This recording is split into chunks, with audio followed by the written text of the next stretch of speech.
وہ اس کو اللہ کہتے نہیں، کچھ اور نام دیتے ہیں، لیکن جو خدا کا تصور ہے کہ اس کائنات کو کوئی بنانے والا ہے، اس کو ہم بھی مانتے ہیں. لہذا ان کو چاہیے، میرے بارے میں کہہ رہے تھے، ان کو چاہیے کہ لوگوں میں جوڑ پیدا کریں، توڑ پیدا بولو بھائی نہ کریں. یعنی ایسی بات کریں جو سب میں مشترک ہے، کامن ہے. بھائی ہم بھی مانتے ہیں کہ ایک ہے، وہ الگ بات ہے کہ وہ پتھروں کے بنے ہوئے بتوں کو بھی کچھ اختیارات، لیکن اصل تو کیا ہے؟ ایک ہے. سکھ بھی کہتے ہیں کہ اصل خدا کتنے ہیں؟ اوریجنل ایک ہی ہے. تو جب یہ جو میں نے دلائل دیے کہ بھئی ماں کی چھاتیوں میں دودھ کس نے پیدا کیا، کون ہے جو گٹلی سے تناور درخت بناتا ہے، یہ سارے سافٹ ویئر جو انسٹال ہوئے ہیں، یہ خود بخود تھوڑی ہو رہا ہے، سارا کام ہو نہیں سکتا خود بخود. وہ ہندو نے کہا کہ بھئی اس کو تو ہم بھی، تو سارے دھرم جتنے بھی ہیں وہ سب ایک ہی ہیں، کوئی فرق نہیں ہے. لہذا جوڑ کی بات کرنی چاہیے. بھئی سب مسلمان آپس میں بہن بھائی ہیں تو ہیں ہی، تو سب مسلم اور غیر مسلم بھی آپس میں کیا ہیں؟ بہن بھائی ہیں. یعنی بھائی بھائی کہا لیکن ہم بہن بھائی، خواتین کو بھی شامل کریں نا. مسئلہ یہ کہ خواتین کو بہن بولنا آج کل لوگوں کے لیے مشکل ہو گیا ہے، اس لیے سب یہ کہتے ہیں کہ سب مسلمان آپس میں بھائی بھائی ہیں. اس لیے میں نے اس میں تھوڑا سا بڑھایا کہ سب مسلمان آپس میں بہن بھائی ہیں، تاکہ ان کو بھی شامل کریں آپ. تو اس کو سمجھیں اچھی طریقے سے. یہ الزام مسلمانوں پر لگایا جاتا ہے دنیا میں کہ یہ اپنے آپ کو جنت کا ٹھیکیدار سمجھتے ہیں، صرف اپنے آپ کو سیدھے راستے پہ سمجھتے ہیں اور باقی کسی کو ماننے کے لیے تیار نہیں ہے. دیکھو ایک بات یاد رکھو، ہم کہتے ہیں کہ اللہ کو اللہ مانو جیسے کہ ماننے کا حق ہے. میں اکثر مثال دیتا ہوں، کئی بار آپ لوگ سن چکے ہیں، لیکن اگر ایک ہی مثال بار بار ریپیٹ کی جائے بات سمجھانے کے لیے تو اس میں کوئی حرج نہیں ہے. ایک عورت اپنے شوہر کو کہتی ہے کہ آپ میرے شوہر ہیں، آپ بہت اچھے ہیں، آپ بہت زبردست، نادرہ میں بھی میں نے آپ کا نام، یعنی اپنے نام کے ساتھ آپ کا نام لگوا دیا ہے، اور میرے پاس میرج سرٹیفکیٹ یونین کونسل والا بھی ہے اور نادرہ والا بھی ہے، پکا کام ہے، آپ میرے ڈاکومنٹس بھی مکمل کرا لیے. تو شوہر بڑا خوش ہوگا، بھائی سبحان اللہ. تو شوہر کہے گا پھر چلو بیگم گھر چلتے ہیں. گھر تو نہیں جانا میں نے آپ کے ساتھ. کوئی بھی خدمت کہے، کوئی بھی کام کہے، نہیں بھائی جاؤں گی میں وسیم بھائی کے ساتھ. دوستی کس سے رکھی ہوئی ہے؟ کوئی بھی وسیم بھائی ہو، بھائی کوئی بیٹھے میں ہو تو معذرت، سلیم بھائی کے ساتھ، وسیم بھائی کے ساتھ، غفار بھائی، ستار بھائی، ساری دنیا کے لوگ ہیں، مرد ہیں، ان سے سلام دعا ہے، ان سے دوستیاں ہیں. میاں کو جب بھی میاں کہتا ہے بھائی میرے ساتھ چلو، کیا مجھے شوہر نہیں مانتی؟ مانتی ہوں. تو بھائی چلو اب چلو ہم گھومنے پھرنے چلتے ہیں، میرے ساتھ تقریب آپ نہیں جاؤں گی میں. ایک دن شوہر کو غصہ آئے گا کہ اس تکلف کی کیا ضرورت تھی کہ نادرہ سے میرج سرٹیفکیٹ ہے بھائی بنوا لیا. اس تکلف کی ضرورت، آپ کو طلاق کا سرٹیفکیٹ بنوانا چاہیے تھا، ٹھیک ہے نا. آپ کو اس تکلف کی ضرورت نہیں تھی. تو جتنے بھی مذاہب ہیں اسلام کے علاوہ، وہ اللہ کو اس طرح سے مانتے ہیں کہ اللہ کہتے ہیں کہ ہمیں ماننے کے تکلف کی ضرورت نہیں ہے، کرنی اپنی ہے.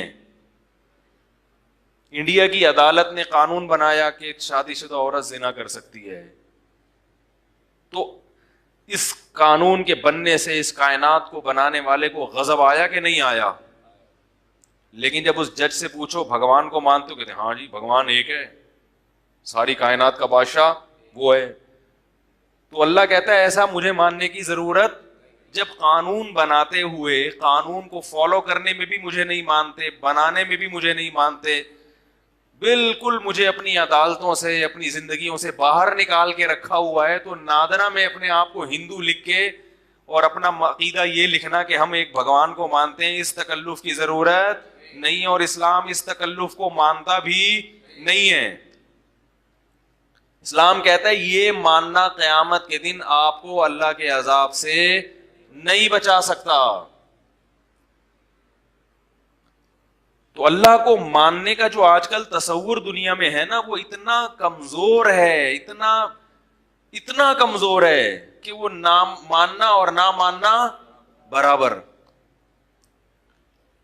دنیا میں حقیقی معنوں میں اللہ کا جو انٹروڈکشن ہے وہ اسلام کے علاوہ کسی اور نے پیش نہیں کیا. اور اسلام اللہ کی کو جو انٹروڈیوس کراتا ہے نا، وہ صرف جنرل نالج کے لیے نہیں. یہ بہت اہم پوائنٹ کی بات ہے، اس کو سمجھیں. وہ صرف جنرل نالج کے لیے نہیں، وہ یہ بتانے کے لیے کہ جب اس کی یہ صفات ہیں تو پھر اس کے مقابلے میں بولو بھائی کوئی بھی نہیں، اسی کی ماننی ہے. چاہے اس کے لیے گردن کٹانی پڑ جائے، چاہے اس کے لیے مالی نقصان ہو جائے، چاہے اس کے لیے پوری دنیا کو چھوڑنا پڑ جائے، پوری دنیا کو ناراض کرنا پڑ جائے. کیونکہ جب اللہ لا الہ الا هو الحی القیوم، آیت الکرسی میں اللہ نے ایک ہی آیت میں اپنا جتنا تعارف کروایا ہے، پورے قرآن میں کسی ایک آیت میں اتنا جامع تعارف نہیں ہے. بھائی الحمد سے لے کے والناس تک کئی آیتیں ایسی ہیں جن میں اللہ نے اپنی پہچان کرائی ہے کہ میری کیا صفات ہیں، میں کون ہوں. ارے بھائی کوئی بھی مشہور آدمی ہوتا ہے تو چینل والے اس کا انٹرویو لیتے ہیں نا، بھائی آپ اپنے بارے میں بتائیں کہ آپ کون ہیں. تو جب وہ خود بتاتا ہے تو وہ زیادہ آتھینٹک ہوتا ہے. دوسرے بتا رہے ہو کہ یہ ہے یہ ہے، تو چینل والے کہتے ہیں بھائی وہ تو لوگ کہہ رہے ہیں، آپ ذرا خود اپنا تعارف کروائیں. مشہور علماء یا مشہور ایکٹر جو ہوتے ہیں یا اداکار یا کھلاڑی، ان کا بڑا اچھا تعارف کروایا جاتا ہے، تو وہ خود جو اپنے بارے میں بتاتے ہیں وہ سب سے زیادہ کیا مستند کہلاتا ہے وہ. تو اللہ نے بھی قرآن میں اپنا تعارف بھی کروایا، اپنے احکامات بھی بیان کیے. میں کن چیزوں سے خوش ہوتا ہوں یہ بھی بتایا، کن چیزوں سے ناراض ہوتا ہوں یہ بھی بتایا، مرنے کے بعد دوبارہ زندہ کروں گا یہ بھی بتایا. لیکن کئی آیتوں میں اپنا تعارف بھی کروایا کہ میں کون ہوں. جب تعارف ہوگا تو پھر ہم جس کا تعارف ہمارے سامنے آتا ہے تو پھر ہم اس کی بات غور سے سنتے ہیں. یہ بھی عجیب بات آپ کو بتا دوں، لوگ آج کل شخصیت کو بالکل بھی فوکس نہیں کر رہے. ایک ٹیکنیکل پوائنٹ کی بات ہے. لوگ کہتے ہیں بات دیکھو بندہ نہ دیکھو. یہ غلط ہے، بات بھی دیکھنی ہے اور بندہ بھی دیکھنا ہے. کیونکہ بہت سے الٹے آدمی ایسے تمیز سے بات کرتے ہیں کہ آپ ان کی باتوں سے علم نہ ہونے کی وجہ سے متاثر ہو جاتے ہیں. دیکھو ایک آدمی ہیلتھ سے متعلق، صحت سے متعلق عجیب عجیب باتیں کر رہا ہے، بڑی مدلل. تو آپ دیکھیں گے کہ یار یہ ڈاکٹر بھی ہے یا نہیں، پتا چلا یہ تو چپڑاسی ہے کہیں. تو اس کے چینل کی کوئی ویلیو رہے گی؟ ہے بھائی، بولیں گے یار جتنی مرضی کر رہا ہے. اس لیے ویلیو ختم ہو جائے گی کہ آپ کہیں گے کہ بھائی ہم چونکہ ڈاکٹر نہیں ہیں تو ہمارے لیے یہ فیصلہ کرنا کہ یہ صحیح کر رہا ہے یا غلط، یہ فیصلہ کرنا ہمارے لیے مشکل ہے. ہو سکتا ہے لفاظی ہو سکتا ہے کیا ہو، لفاظی ہو، گھما رہا ہو بات کو، توڑ موڑ رہا ہو الفاظ کو، حوالے دے رہا ہو، وہ حوالے صحیح ہوں لیکن وہ حوالے بھی غلط لوگوں کے حوالے ہوں، یا وہ حوالے ہی نہ ہو سرے سے، یا ان کا وہ مفہوم ہی نہ ہو. یا ہو سکتا ہے یہ حوالے صحیح ہیں لیکن اس کے مقابلے میں بھی دلائل ہیں جو یہ ہمارے سامنے پیش نہیں کر رہا. تو دنیا میں تو یہ بات سب کی سمجھ میں آتی ہے. تبھی کوئی میڈیکل یعنی علاج کے لیے کسی چپڑاسی پہ بھروسہ نہیں کرتا، کسی موچی پہ بھروسہ، کسی رکشا چلانے والے پہ بھروسہ نہیں کرتا کہ یار یہ اس کے ہاتھ میں بڑی شفا ہے، یہ کلینک کھول کے بیٹھا ہے، اگرچہ رکشے والا ہے لیکن یار ٹیکا لگایا تھا میں ٹھیک ہو گیا تھا. کبھی بھی نہیں. تو دین کے معاملے میں بھی ایسا ہے کہ دیکھا جاتا ہے کہ یہ، میں نہیں کہہ رہا کسی کی ذاتیات میں گھسیں، یہ دیکھا جاتا ہے اس کے پاس جو علم آیا ہے اس کے ذرائع کیا ہیں، کہاں سے آیا علم اس کے پاس، کدھر سے حاصل کیا، اس کے بزرگ کون ہیں، اس کے مشائخ کون ہیں. سمجھ میں آ رہی ہے بات؟ کن لوگوں سے علم حاصل کیا، جن سے علم حاصل کیا اس سے پہلے کے جو لوگ ہیں ان کو اس پر اعتماد بھی ہے یا نہیں ہے. کیونکہ فوق کل ذی علم علیم، ہر علم والے سے اوپر بھی ایک علم والا ہے. تو اس سے زیادہ عالم بھی تو ہوں گے نا، وہ اس کے بارے میں کیا رائے رکھتے ہیں. اگر وہ سب کہہ رہے ہیں غلط ہے تو پھر آپ چاہے کتنے حوالے دے دو، حدیثوں کے بھی, قرآن کی آیتوں کے بھی. تو اس سے متاثر ہونے کی ضرورت نہیں ہے. یہ دلائل سب کے پاس ہوتے ہیں, اور بیوقوف بنانا, چورن ہر آدمی بیچنا جانتا ہے. تو چورن اکثر انہی لوگوں میں بکتا ہے جن بیچاروں کو خود چورن کی تمیز نہیں ہوتی کہ اوریجنل چورن کیا ہوتا ہے, اور 2 نمبر وہ بیچ رہے ہوتے ہیں. تو بسوں میں دیکھو نا, جو چورن بیچ رہا ہوتا ہے کیسے ادھر ادھر گھمائے گا, گلے کو صاف کرتی ہے, پھیپڑوں سے بلغم کو خارج کرتی. کوئی گولی ٹیبلٹ بیچ رہے ہوتے ہیں, قیمت صرف 5 روپے. میں جب نیو کراچی میں کچھ دن میں نے امامت کی ہے, تو وہاں ایک دیگ لے کے ایک آدمی گھومتا تھا, 16 مسالوں سے تیار کردہ بریانی. روزانہ ہمارے گھر کے باہر سے آواز آتی ہے, 16, قیمت صرف 5 روپے. قیمت صرف 16 مسالوں سے تیار کردہ بریانی, قیمت صرف 5. کئی دن ہو گئے, ہم سن کے کان پک گئے. میں نے کہا 5 روپے میں چاول نہیں آتے یار. لیکن ظاہر ہے انسان متاثر ہوتا ہے, ہم بھی متاثر ہو گئے. ہم نے کہا ٹرائی کر کے دیکھنے میں کیا حرج. جب 16 مسالے, پتہ چلا 16 مسالے ہی تھے اس میں. چاول کہیں کہیں خال خال نظر آ رہے تھے, وہ 16 مسالے ہی تھے بس. خال خال کہیں چاول کا کہیں کہیں نظر آ جاتا تھا. وہ اب بیچارہ, آپ بھی جانتے ہوں گے, سب لوگ جانتے ہیں, کافی مشہور تھا وہ. بہر اللہ اس کے رزق میں برکت دے, غریب آدمی تھا. تو یہ دیکھنا پڑتا ہے کہ یہ بات کرنے والا, بولو بھائی, کون ہے, اس کا علمی بیک گراؤنڈ کیا ہے, کہاں سے اس نے علم حاصل کیا. ایسے ہی نہیں اٹھ کے کوئی بھی چورن بیچنا شروع کر دے اور آپ متاثر ہونا شروع ہو جائیں. تو بات کیا کر رہا تھا میں؟ ہاں, تو میں یہ کہہ رہا تھا, دیکھو اس کی دلیل یہ کہ اللہ نے جہاں قرآن میں احکامات دیے نا, تو اپنا تعارف بھی کروایا ہے تاکہ پتہ چلے بات کرنے والا کون ہے. حالانکہ اللہ نے قرآن میں جتنی باتیں کی ہیں وہ باتیں بڑی مدلل ہیں, مضبوط ہیں, لیکن اس کے باوجود اللہ نے اپنا انٹروڈکشن بھی کروایا کہ میں کہہ رہا ہوں, لہذا یہ اس بات کو تمہیں اہمیت سے لینا پڑے گا. تو تعارف اس لیے کروایا تاکہ پتہ چلے کہ کہنے والا کون ہے. جب کہنے والے کا سمجھ میں آتا ہے نا کون ہے, تو پھر اس کی بات کی ویلیو بڑھ جاتی ہے. ہمارے ہاں کہنے والے کو تو دیکھا ہی نہیں جاتا. میں یہ نہیں کہہ رہا کہ صرف کہنے والے کی شخصیت کو دیکھیں, بات کو بالکل ہی نہ تولنے کی کوشش کریں, یہ بھی غلط ہے. بعض کہنے والے صحیح ہوتے ہیں مگر بک جاتے ہیں دنیا کی خاطر. مستند علماء ہوتے ہیں, بہت اچھے ہوتے ہیں, مگر لالچ میں آ کے الٹے کام شروع کر دیتے ہیں. تو پھر وہ, اس کا ایک آپ کو معیار بتاتا ہوں. اس معیار بتانے میں میرے بیان پر ایک لوگوں کو اشکال ہوتا ہے, اس کا بھی جواب ہو جائے گا.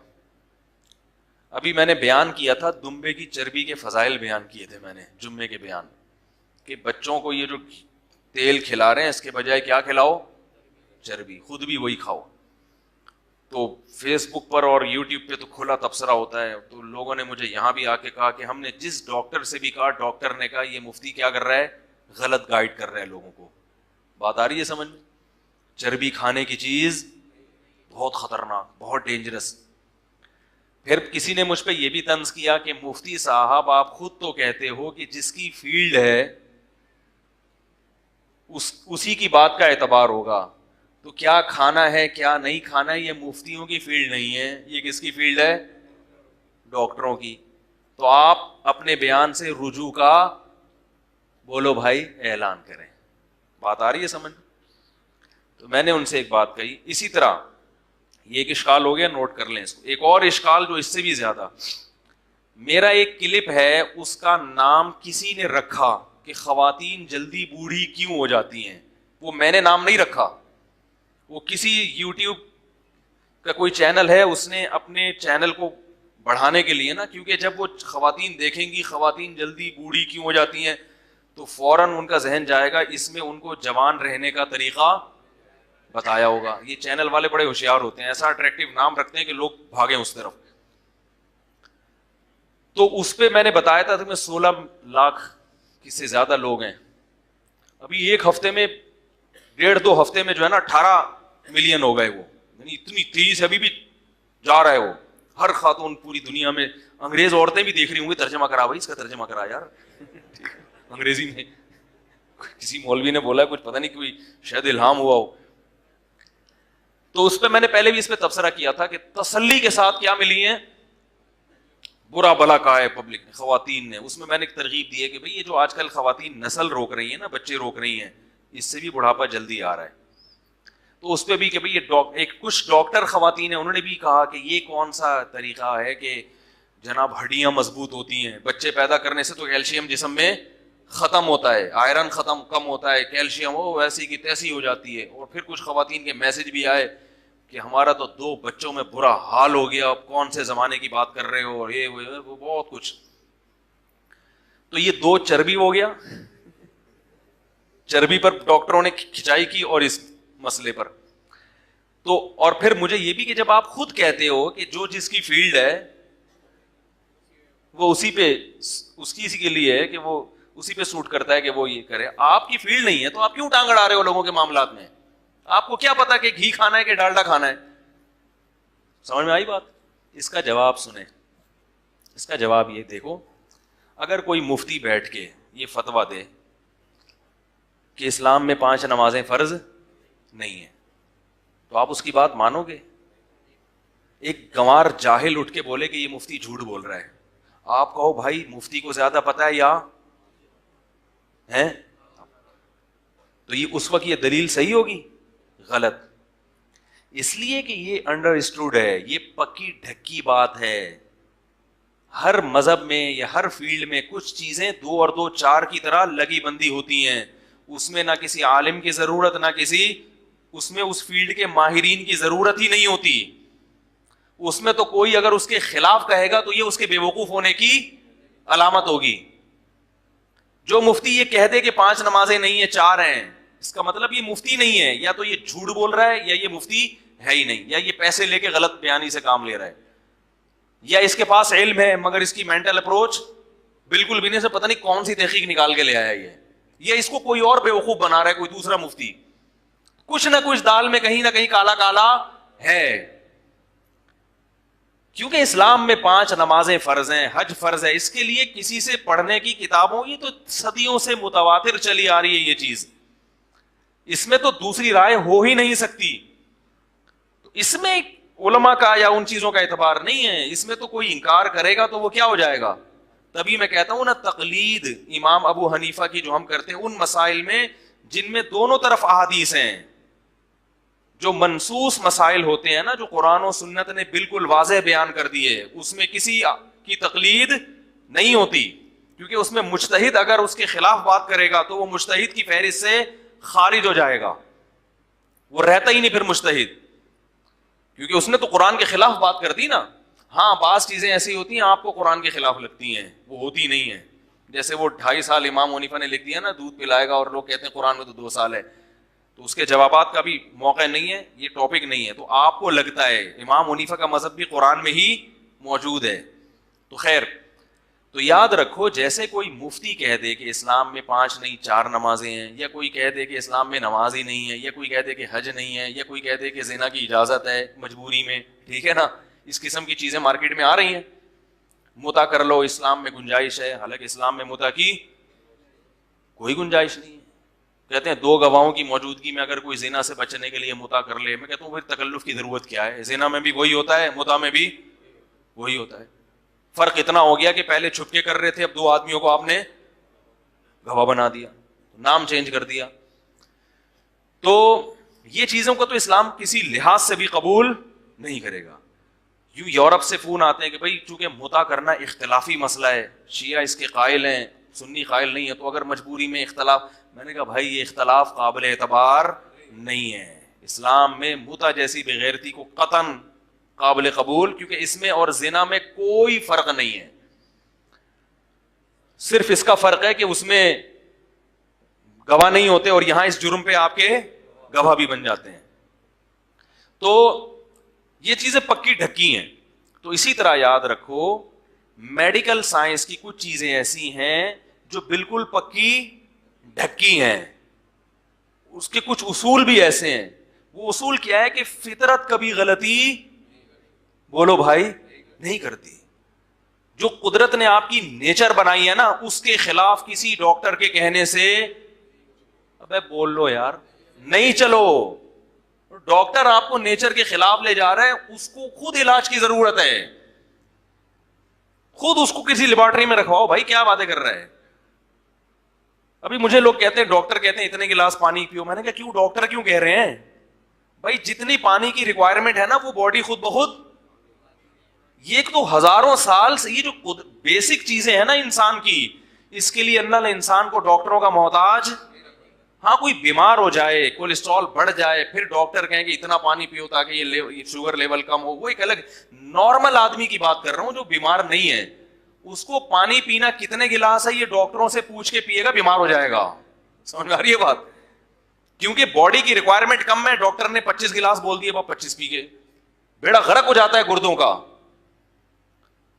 تو کیونکہ یہ چیز خود بخود قدرت نے, بولو بھائی, پانی بنیادی, آکسیجن بنیادی ضرورت ہے یا نہیں ہے؟ اب آپ نے ڈاکٹر صاحب میں نے دن میں کتنی دفعہ سانس لینا ہے؟ بھائی جتنا سانس لینا ضروری تھا آٹومیٹک قدرت نے. یہ لوگ بھی یہ بھی کرتے ہیں. ہمارے ایک دوست کہتے ہیں میں 1.5 روٹی کھاؤں گا. میں نے کہا کیوں؟ کہہ رہے ہیں میں نے کہا بھائی جتنی بھوک ہے نا اس حساب سے کھاؤ. کبھی 1.5 کی ہوتی ہے, کبھی 2 کی ہوتی ہے, کبھی 3 کی ہوتی ہے. اب دیکھو ایک میں نے بیان کیا تھا کہ لوگ پوچھتے ہیں سونے کا سب سے بہترین ٹائم کون سا ہے. اصل یہ کہ جب نیند آ رہی ہو. بات آ رہی ہے سمجھ؟ لیکن اس نیچرل ٹائم کو لوگوں نے بگاڑ دیا ہے, سوتے نہیں رات کو. تو پھر ہم یہ کہتے ہیں کہ مصنوعی طریقے سے کہ بھائی پہلے رات کو جلدی, ورنہ اوریجنل جو نیچر کا ہے نا بنایا ہوا ٹائم, اس کو صحیح کریں. اسپیکر کو, مائک کو کیا ہو گیا؟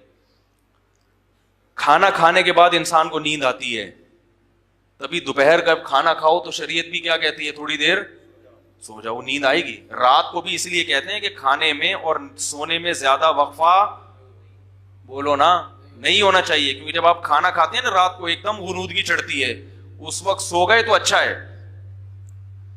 ہمارے مائک کا پتہ نہیں کیا مسئلہ ہے, یہ اللہ ہدایت ہے یار, کچھ سیٹنگ پہ آنے کی نہیں دے رہا.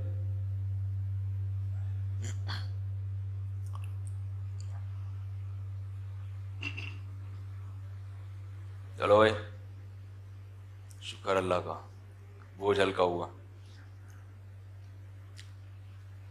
اور کم کرو یار, کہاں سے ہو رہا ہے کم یہ پتہ ہی نہیں چل رہا.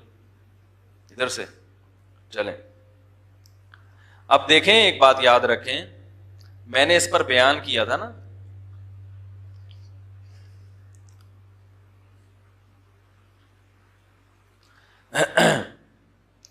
کہ یہ جو چربی ہے نا, چربی جو جانور کے گوشت کے ساتھ اللہ نے پیدا کی ہے, یہ بلا وجہ پیدا نہیں کی ہے. اور دمبے کی چکی میں پورا گھی کا ڈبہ لگا دیا ہے. پوری زندگی دمبا وہ ڈبہ ہمارے لیے اٹھائے اٹھائے گھومتا ہے. وہ اسی لیے قدرت نے کہ تم کھاؤ. اب اگر کوئی ڈاکٹر کہہ رہا ہے یہ نہیں کھاؤ, اس کا مطلب ملٹی نیشنل کمپنیوں نے بیوقوف بنایا ہوا ہے کہ نیچرل چیزیں جو قدرت نے پیدا کی ہیں, چکنائی فیٹ بھی ہمارے باڈی کی ریکوائرمنٹ ہے, تو قدرت نے جو فیٹ پیدا کیا ہے وہ نہیں کھا رہے.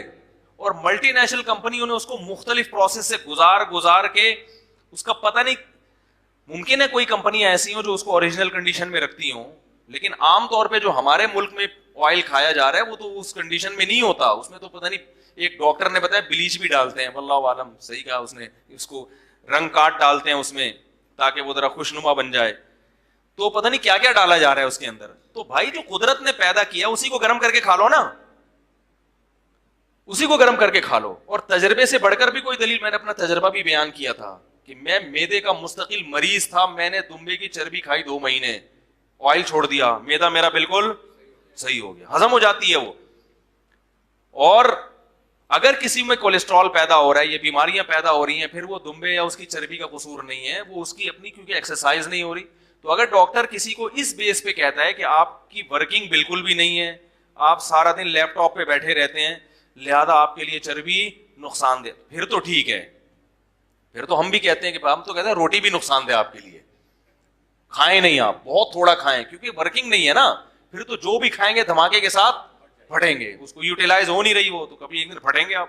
چربی کھائیں گے تو جلدی پھٹیں گے, کیونکہ اس میں ظاہر ہے وہ زیادہ طاقتور چیز ہے, تو وہ چربی بھی پیدا کرے گی. تو بچوں کو کھلائیں, بچوں کی گروتھ ہوگی. تو یہ جو ڈاکٹر بعض سب جن لوگوں نے مجھے بتایا کہ وہ ڈاکٹر کہنا ہے وہ فلانا کہہ رہے, اسی طرح یاد رکھو عورت کو جو قدرت نے بنایا ہے اس کی بہت ساری ذمہ داریاں ہیں, ان میں ایک ذمہ داری نسل کو بڑھانا. یہ نیچر نے اس کے ذمہ لگایا ہے, یہ ڈاکٹروں نے نہیں لگایا, یہ فطرت نے دیا ہے. تو یہ ہو نہیں سکتا کہ اس میں اس کی صحت خراب ہو جائے. بات آ رہی ہے سمجھ میں؟ یہ ہو نہیں سکتا. اگر وہ روکے گی تو صحت خراب ہوگی, کیونکہ روکنا فطرت کی مرضی کے خلاف ہے. وہ نیچر سے بغاوت کر رہی ہے. نیچر کے خلاف چل کے آپ اپنی باڈی کو کبھی بھی خوش نہیں رکھ سکتے. رہا یہ مسئلہ کہ کیلشیم کم ہو جاتا ہے, وہ تو ہم بھی مانتے ہیں کم ہوتا ہے, لیکن قیامت تک کے لیے کم نہیں ہوتا. وہ جب کھائے گی پیے گی ریکوری ہو جاتی ہے دوبارہ. میں لاہور میں اپنی نانی سے مل کے آیا ہوں. ابھی میں لاہور گیا تھا ایک دن کے لیے, کیوں واپس آیا ایک دم. تو ہمارے نانا کی بہن, چچا زاد بہن یا خالہ زاد بہن, 88 سال ان کی عمر ہے, اور الحمدللہ 88 سال پہ کہتے ہیں کہ بریک لگ گئی ہے. یعنی یہ بڑھ رہی ہیں مگر ماننے کے لیے تیار ماشاء اللہ. ان کے پتہ نہیں 8 یا 10 بچے, کتنے بچے تھے ان کے, کافی بچے ہیں ان کے. میں جب گیا تو میں جب ان سے ملنے کے لیے گیا تو بڑی خوش باش پراٹھا کھا رہی ہیں صبح. جن کے گھر میں ٹھہرا ہوا تھا وہ میرے کزن لگتے ہیں, ان کی عمر ہوگی 25-26 سال. انہوں نے صبح ناشتے میں پراٹھے سے ایوائڈ کیا. انہوں نے کہا بھائی میں آج کل یہ پراٹھے شراٹھے میں نے کیا کیے ہوئے, چھوڑے ہوئے. اور جب ہم اپنی نانی سے ملے, 88 سال, جو کم سے کم رپورٹ کے مطابق, ٹھیک ہے نا, کیونکہ وہ اس زمانے میں لوگ یاد تو رکھتے, ان کے بیٹے نے بتایا کم از کم 88 کی تو ہیں یہ, ٹھیک ہے نا. تو پراٹھا کھا رہی ہیں بھنے ہوئے گوشت کے ساتھ, بھنے ہوئے گوشت کے ساتھ, اور پورا پراٹھا آخری لقمے تک انہوں نے کھایا ہے. نظر کمزور تھی, شوگر بھی ہے نا, شوگر کی وجہ سے نظر میں, تو ایسے ایسے تلاش کر رہی تھی پراٹھے کا ٹکڑا کہاں رہ گیا, ایسے میں بھی دیکھ رہا تھا. تو میں نے کہا دیکھو یہ نیچرل لائف گزاری ہے. یہ لوگ جانتے ہی نہیں تھے کہ یہ حمل روکنا کیا ہوتا ہے, یہ جانتے ہی نہیں تھے یہ لوگ.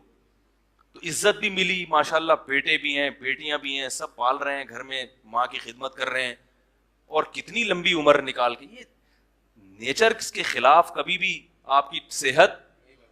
تو میں نے یہ خواتین کو نقصان پہنچانے کے لیے بیان نہیں کیا, ان کے فائدے کے لیے کیا ہے. باقی اس کا یہ مطلب نہیں کہ ہر سال پیدا کرتے رہیں, وہ آپ کی مرضی, آپ روک لیں, اور ہر سال پیدا ہوتا بھی نہیں ہے کسی کا.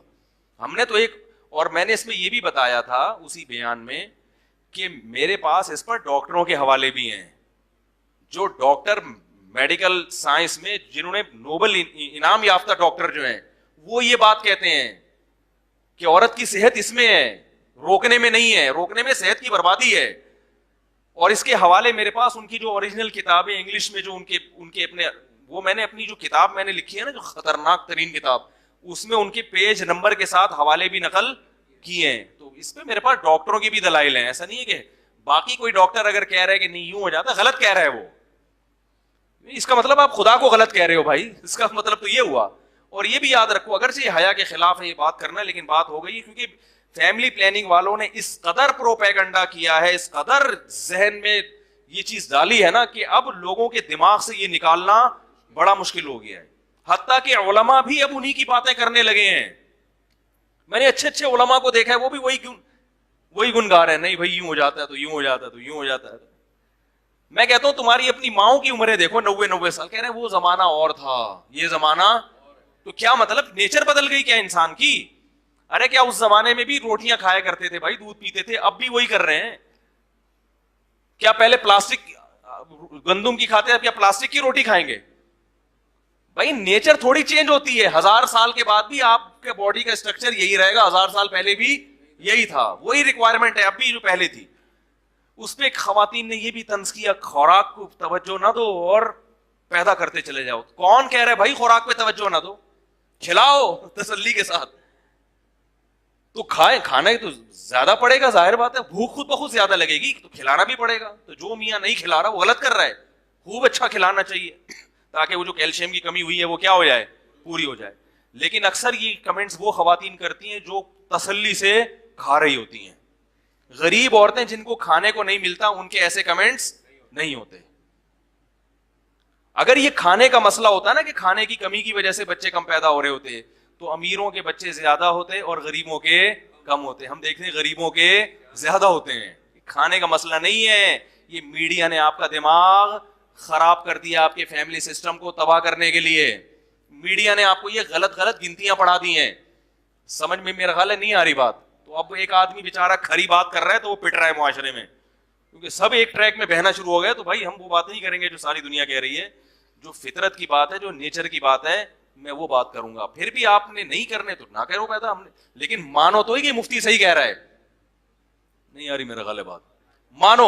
باقی اگر کسی خاتون میں کوئی ایسا کیس ہو گیا کہ اس کو وہ بالکل ہی حالت نہ ڈالو, تو ایسے آپشن کچھ کیس تو ایسے ہوتے ہیں کہ 100 میں 2-4 بیمار بھی ہوتے ہیں, تو سب کو ایک لاٹھی سے نہیں ہانکنا چاہیے. تو ہوتا ہے, ایسے بھی کیس ہوتے ہیں کہ بھائی وہ ایک بھی پیدا کرے گی تو اس کا نقصان ہو جائے گا.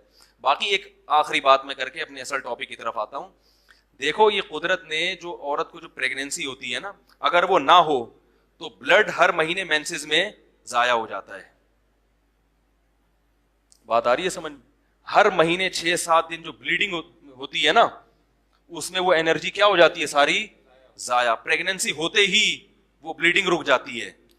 یہ قدرت بتا دیتی ہے کہ اگر تمہیں پریگنینسی نہیں ہوگی تو تمہاری انرجی کو میں اس طرح سے ضائع کر دوں گا, کیونکہ اللہ نے تمہیں نسل بڑھانا, جہاں بہت سارے کام ہیں اس میں ایک کام تمہارا کیا ہے, نسل بڑھاؤ. اگر نہیں بڑھاؤ گی تو انرجی اس طرح سے کیا کروں گا, ضائع. اور ایک ڈاکٹر کی بات آپ کو بتا رہا ہوں, اس نے کہا عورت کی انرجی مینسز کی جو بلیڈنگ ہوتی ہے اس میں زیادہ ضائع ہوتی ہے, پریگنینسی میں کم ضائع ہوتی ہے. یہ ڈاکٹر کی بات کر رہا ہوں, صحیح کہہ رہا ہے غلط کہہ رہا ہے اللہ ہی جانے, لیکن اتنی بات تو ہے کہ یہ انرجی قدرت اسٹور ہونے نہیں دیتی, وہ ضائع کر دیتی ہے.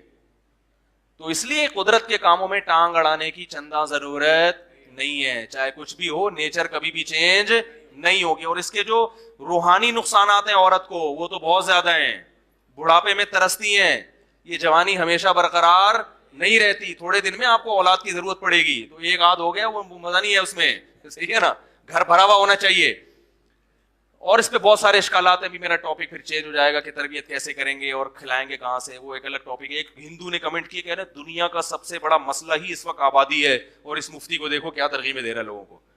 کہ دنیا کا تو سب سے بڑا مسئلہ ہی کیا ہے, آبادی. یہ تمہیں کس نے بتایا کہ دنیا کا سب سے بڑا مسئلہ آبادی ہے بھائی؟ تو میڈیا نے پروپیگنڈا کیا ہے نا. امریکہ کے ہاں سب سے بڑا مسئلہ آبادی نہیں ہے, وہ چاہ رہے ہمارا گروتھ ریشو بڑھے. انڈیا کو اس نے یہ پٹیاں پڑھائی ہوئی ہے کہ تمہارا سب سے بڑا مسئلہ کیا ہے, آبادی ہے, کیونکہ وہ ایشیائی ملکوں کی آبادی بڑھنے سے ان ممالک کی معیشت ادھر منتقل ہو جائے گی. تو یہ گنتیاں ہیں جو سکھائی ہوئی ہیں. میں آپ کو ایک فارمولا بتاتا ہوں, آبادی بڑھنا کسے کہتے ہیں. سمجھ میں آ رہی ہے بات؟ دیکھو ہم جب دیکھتے ہیں نا کہ آبادی, ایک صاحب نے کہا پہلے ہی پاکستان میں 20 کروڑ انسان ہے, اللہ کا واسطہ یہ مولوی کیا باتیں کر رہا ہے بیٹھ کے, 20 کروڑ کی آبادی تو بڑھ گئی, ابھی بچے زیادہ کہاں جائیں گے ہم. یہ سب کیا ہے, ڈائلاگ ہیں جو گنتیاں ان کو فیملی پلاننگ والوں نے سکھائی ہوئی ہیں. دیکھو 20 کروڑ ہوں یا 1 ارب ہوں, زیادہ افراد کہتے کس کو ہیں. آپ کے پاس 1000 گز کا بنگلہ ہے, اس میں 5 افراد ہیں, اس میں کتنے افراد ہیں؟ 5. یہ تھوڑے ہیں یا زیادہ ہیں؟ یہ تھوڑے ہیں. 1000 گز کے حساب سے کیا ہیں؟ تھوڑے, بہت تھوڑے ہیں. آپ کے پاس 80 گز کا گھر ہے, اس میں 20 افراد ہیں, یہ کیا ہیں؟ بہت زیادہ ہیں. اور یہی 20 افراد جب 1000 گز میں ہوں گے تو بہت زیادہ. کیپیسٹی اور وسائل اور کیپیسٹی کے اعتبار سے اگر گروتھ ریشو زیادہ تیزی سے بڑھ رہا ہو, وسائل کی سپیڈ بڑھنے کی کم ہو اور گروتھ ریشو زیادہ ہو, تو یہ خطرناک ہے, کیونکہ اس کا مطلب وسائل مستقبل میں کم پڑ جائیں گے اور ان وسائل کو استعمال کرنے والے زیادہ.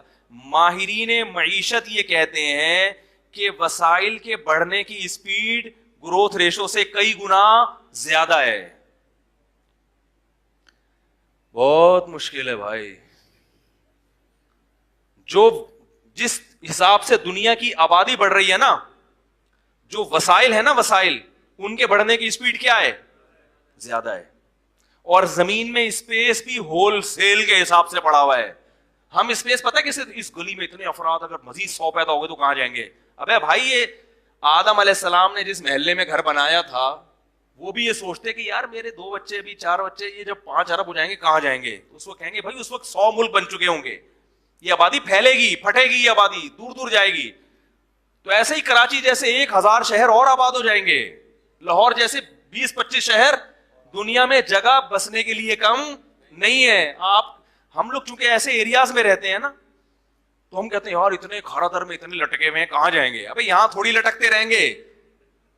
جیسے ان کے ماں باپ کہیں اور رہتے تھے، بچے یہاں آ کے کیا ہو گئے؟ لٹکنا شروع ہو گئے. تو ایسے ان کی نسلیں اور کھارا در وجود میں آئیں گے اور لیاری بنیں گے بہت سارے بھی. تو اللہ کی زمین رہنے کے لیے کام نہیں ہے، بہت بڑی زمین ہے. اس کی باقاعدہ کیلکولیشن میں نے اپنی کتاب، ایک دفعہ میں نے اس پہ ایک وہ پریزنٹیشن پیش کی تھی کہ کیلکولیشن کے حساب سے ایک انسان کو اگر زمین میں انسانوں کو پھیلا دیا جائے تو کتنی بڑی بڑی زمینیں ایک ایک انسان کے حق میں آ رہی ہیں. تو اللہ تعالیٰ اتنا غافل نہیں ہے کہ اس نے انسانوں کا ایک سسٹم تو پیدا کر دیا، لیکن اس کو پتہ ہی نہیں ہے کہ ان کو رہنے کے لیے اسپیس کتنی چاہیے تھی، کو پتہ ہی نہیں ہے. ایسا نہیں ہے، وہ غافل نہیں ہے. اور جو وسائل بڑھنے کی اسپیڈ ہے وہ تو گروتھ ریشو سے کئی گنا زیادہ. آپ کو پتا ہے مالتھس ایک یہودی تھا، اس نے یہ نظریہ پیش کیا تھا تقریباً 18ویں صدی میں. اس نے یہ کہا تھا کہ کیونکہ وہ معیشت کا ماہر تھا تو اس نے یہ نظریہ پیش کیا تھا کہ یار یہ جو آبادی اتنی اسپیڈ سے بڑھ رہی ہے نا، تو زمین سے پیداوار تو اتنی نکل نہیں رہی، اور وسائل بھی، جنگل کی لکڑیاں جو ہم آگ جلاتے ہیں سب، یہ تو تھوڑے دنوں میں کیا ہو جائے گا؟ ختم. یہ بات آن دا ریکارڈ ہے کہ مالتھس نے جب یہ نظریہ پیش کیا تو پوری دنیا نے اس کو لیا اور کہا کہ یہ صحیح کیلکولیشن کر رہا تھا نا، وہ ہر چیز میں کیا کر رہا تھا؟ کیلکولیشن. تو اس نے ساری دنیا نے لیا، یہ ہاتھوں ہاتھ یہ نظریہ مقبول ہوا. بھائی یہ تو بہت خطرناک. بھائی اس نے کہا کہ تھوڑے دنوں بعد وقت آنے والا ہے کہ لوگ ایک دوسرے کا گوشت نوچ نوچ کے کھائیں گے. یورپ کے جو معیشت کے ماہرین ہیں ان کی اپنی کتاب میں نے ان کے الفاظ لکھے ہیں. یہ انہوں نے کہا کہ مالتھس کا نظریہ فیل ہو گیا اور اس کی ایک پیش گوئی بھی صحیح ثابت نہیں ہوئی ہے. اس نے کہا تھا 100 سال بعد ایسا ہوگا، 200 سال گزر چکے ہیں مگر ایسا نہیں ہوا، بلکہ اس کے الٹ ہو گیا ہے. مالتھس کے دور میں انسان کو جس قسم کی خوراک مل رہی تھی اور غربت کا جو ریشو تھا وہ ریشو کئی گنا کم ہوا ہے اور انسان کو اعلیٰ سطح کی خوراک میسر ہے. بات ہم کہتے ہیں نا دنیا میں غریب بہت ہیں، بے شک بہت ہیں، لیکن اتنے نہیں جتنے پہلے ہوا کرتے تھے. پہلے سے غربت میں کیا آئی ہے؟ کمی آئی ہے. غریب بہت ہیں مگر پہلے کی نسبت کم ہے. تو اس لیے میرے بھائی ہم جب ممبر پہ بیٹھ کے کوئی بات کر رہے ہیں تو ہمیں پھینکو مت سمجھو. کوئی ہندو بھی کمنٹ کر رہا ہے بھائی مولوی کو یہی نہیں پتا دنیا کا سب سے بڑا مسئلہ کیا ہے؟ آبادی. اب میں آپ کو بتاتا ہوں آبادی بڑھنے سے ہوتا کیا ہے.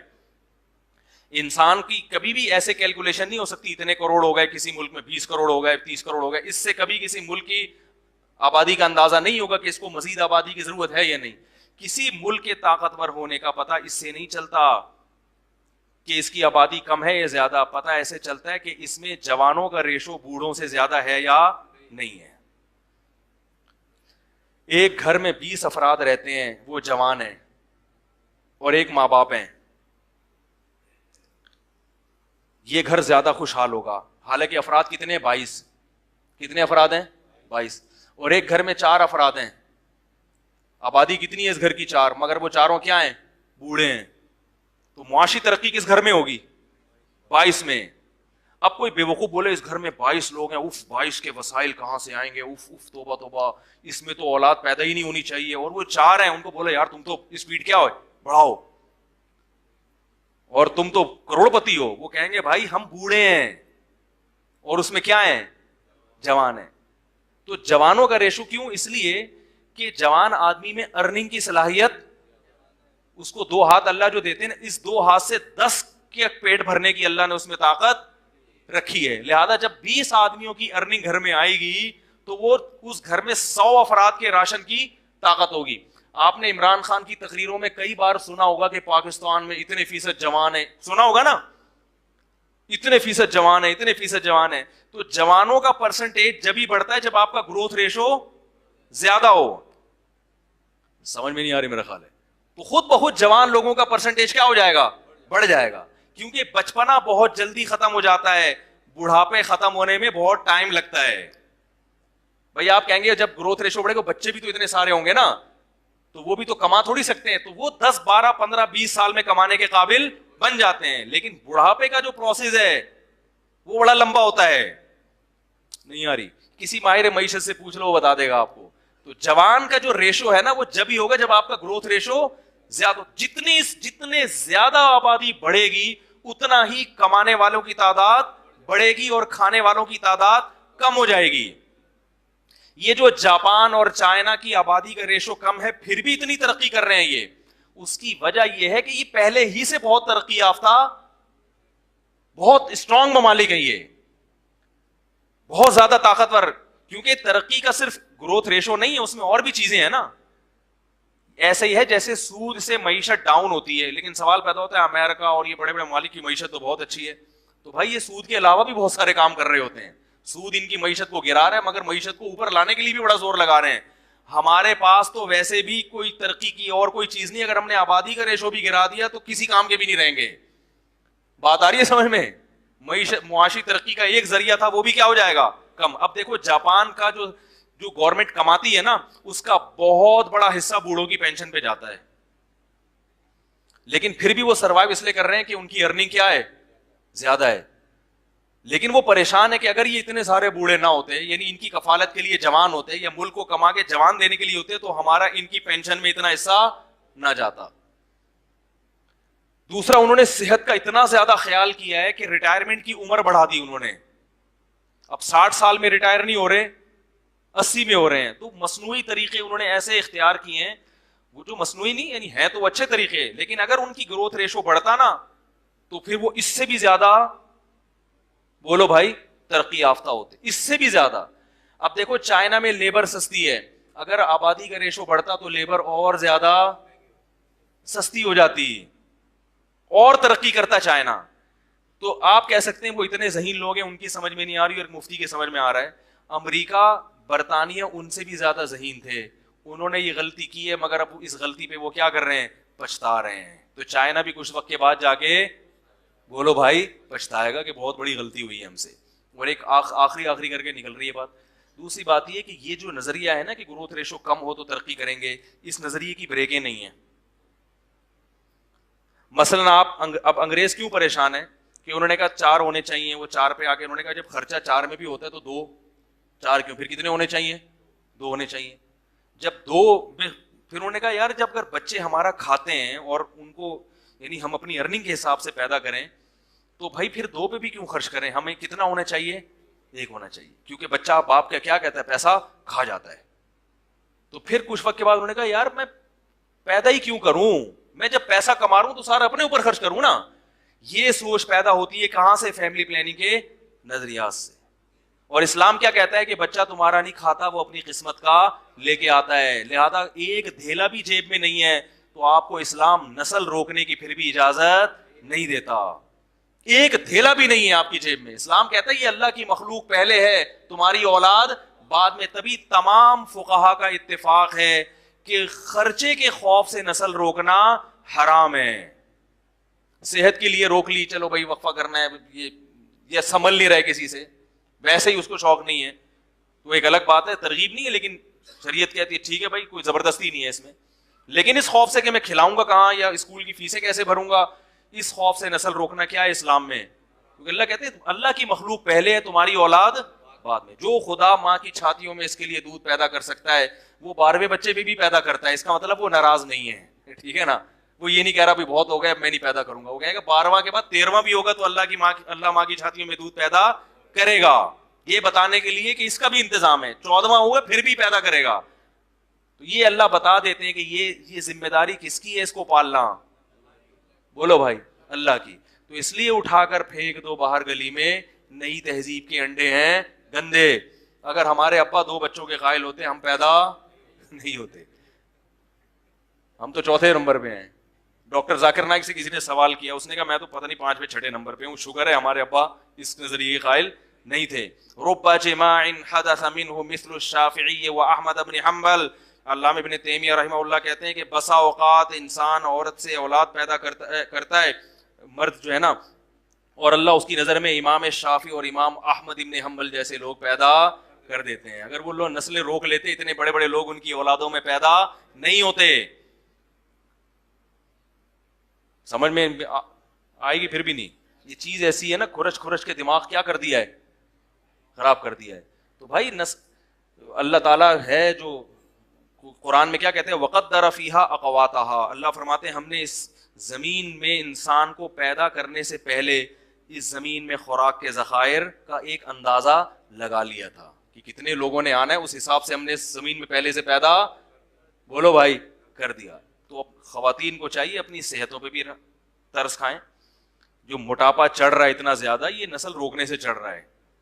جن کی اولادیں ہوتی ہیں ان کی فٹنس دوسروں سے زیادہ اچھی, ان میں موٹاپا نہیں آتا, عمریں لمبی ہوتی ہیں. اور بڑی بات ہے اللہ تعالیٰ اولاد دیتے ہیں جو ہے وہ بڑھاپے کا سہارا بنتی ہے. بڑھاپے میں کون عزت دے گا بھائی آپ کو, کون پالے گا آپ کو؟ کوئی بھی لفٹ کرانے کے لیے تیار نہیں ہوتا. آپ کہتے ہیں کہ میرے پاس پیسہ اتنا ہے تو بڑھاپے میں یہ کام آئے گا. پیسہ آپ کو محبت نہیں دے گا. وہ پیسے میں جو نوٹ ہیں وہ آپ سے باتیں تھوڑی کریں گے. اور آپ نیٹ پہ سرچ کریں, یو کے میں, امریکہ میں ایسے ادارے وجود میں آ گئے ہیں جو بوڑھوں کی تنہائیاں دور کرنے کے لیے بندہ بھیجتے ہیں پیسوں پہ. 1 گھنٹہ رینٹ پہ آدمی ملتا ہے. آپ ابھی سرچ کریں بیان ختم ہونے کے بعد, بڑھاپے میں ان کو کیا ملتا ہے, رینٹ پہ آدمی جو جائے گا اور خوب اچھی طرح گپ شپ کرے گا آپ سے. وہ کوئی دل سے تھوڑی محبت کر رہا ہے. کیسی برباد ہو گئی ہے وہ قوم, کیسے برباد ہو گئی ہیں وہ لوگ. اور یہ چیز ہماری قوم کی سمجھ میں نہیں آ رہی. برباد ہو گئے اللہ کے. ابھی 1 کروڑ پتی امریکن تھا, اس کا انتقال ہوا ہے. میں انشاءاللہ تلاش کر کے اس کا پورا حوالہ آپ کے سامنے پیش کروں گا. اس نے یہ بیان دیا ہے کہ میرا ایک بیٹا تھا, میں نے اس کو کھلایا پلایا اور نسل روکی, میرا بڑھاپا بہت ہی خراب گزرا ہے, میری یہ دولت میرے کام نہیں آ رہی. ایک ہندو نے ایک کمنٹ کیا نا کہ تم لوگ 20 کروڑ ہو گئے, 22 کروڑ کی آبادی ہو گئی. سوری, پاکستانی تھا وہ, کہہ رہے ہم لوگ پاکستان میں 22 کروڑ ہو گئے, اس مولوی کو دیکھو کیا کر رہا ہے. تو مجھے خیال ہوا میں اس کو بولوں اس 22 کروڑ میں تم بھی ایک ہو. اگر یہ 22 کروڑ غلط ہیں تو تم بھی کیا ہو, بولو نا, غلط ہو. اس کا مطلب تم بھی غلط پیدا ہوئے ہو, تمہیں پیدا ہونا نہیں چاہیے تھا. ہر آدمی اپنے بارے میں کہہ رہے میں تو ٹھیک پیدا ہو گیا, لیکن یہ جو آبادی 22 کروڑ ہو گئی, یہ جو 21 کروڑ 90,999 ہیں, یہ کیا ہیں, غلط ہیں. تو بھائی جیسے ہمارے والدین کا سب سے بڑا احسان کیا ہے کہ وہ ہماری حیات کا سبب بنے, ایسا ہی ہمارا اگلی جنریشن پہ سب سے بڑا احسان کیا ہوگا کہ ہم ان کو زندگی دینے کا سبب بنے ہوں گے. سمجھ میں آ رہی ہے نا, انگلش میں تو نہیں باتیں کر رہا میں. تو جو بھی یہ بات کرے نا کہ اتنی آبادی غلط ہے, تو اسے بولا پھر اس غلط میں تم بھی ہو. ٹھیک ہے, تمہارا پیدا ہونا بھی کیا تھا, غلط تھا, کیونکہ اس آبادی میں تم بھی ہو. وہ کہتے ہیں آبادی بڑھنے سے غربت ہوگی, تو بھائی اس غربت کا سبب تم بھی بن رہے ہو. تو بھائی وہ کہے گا کہ بھائی میں ہم ہی تو ہیں اس کائنات کے لیے, اللہ نے ہمیں تو بنایا ہے نا. دیکھو چاہے آپ کے گھر میں مہمان آتے ہیں اور وہ کھانا نہیں کھا رہے, وہ کہیں گے ہم نے کھانا کھایا تو کم پڑ جائے گا. تو میزبان کہے گا بھائی کم پڑے گا تو کم پڑنے کے لیے تو ہم نے بنایا ہے, تمہارے لیے بنایا ہے. تو یہ اللہ نے کائنات بنائی کس کے لیے, انسانوں, اسی کو روک رہے ہو کہ یہ نہ آئے. ٹھیک ہے نا, تو اس کو بچا کے کرنا کیا ہے.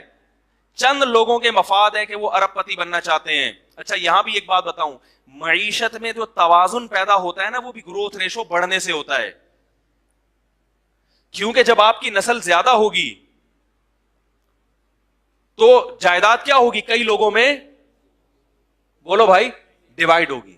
یہ موضوع بڑا ٹیکنیکل ہے, اس پر ایک بیان کر چکا ہوں, اس پر میں ابھی دوبارہ نہیں آؤں گا. کہ گروتھ ریشو بڑھنے سے معیشت میں بھی کیا پیدا ہوتا ہے, اعتدال.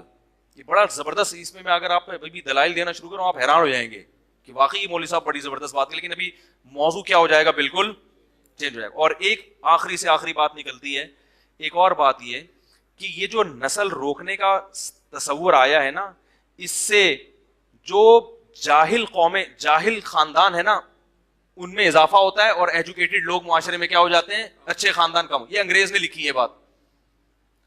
اس نے لکھا ہے فیملی پلاننگ کے نظریات سے متاثر ہونے والے زیادہ تر ایجوکیٹڈ لوگ ہیں. اچھی فیملیاں جو ہے نا وہ زیادہ متاثر ہوتی ہیں, کیونکہ وہ چاہتے ہیں کہ بھائی ہمارے بچے بالکل بہت ٹائٹ قسم کے 2 ہوں لیکن تمیز کے ہوں. یہ گنتیاں سکھائی گئی ہیں. ان کا خیال ہے کہ 10 تمیز کے ہو ہی نہیں سکتے, حالانکہ ایسا نہیں ہے. تربیت کرو گے تو 10 بھی تمیز کے ہوں گے, نہیں کرو گے تو ایک بھی چور پیدا ہوگا. حقیقت ہے. آپ بڑے ملک کے بڑے بڑے چور ہیں نا, ان کے ابا اما کی رپورٹ دیکھیں, ان میں آپ کو 10 والے بھی ملیں گے اور اکلوتے بھی ملیں گے. تو یہ بہت اہم پوائنٹ کی بات ہے, اس کو سمجھیں کہ جب میں نے مطلب چماٹ مار دوں گا, میں تھوڑا سا پیچھے رہوں, مذاق کر رہا ہوں. تو یہ ایسے یوں کر کے نا بیٹھا ہوا ہوتا ہے, یوں کر کے, تو مجھے کسی بات پہ غصہ آتا تو میں نے کہا ایسا نہ ہو آپ کو لگا دوں گا کھینچ کے.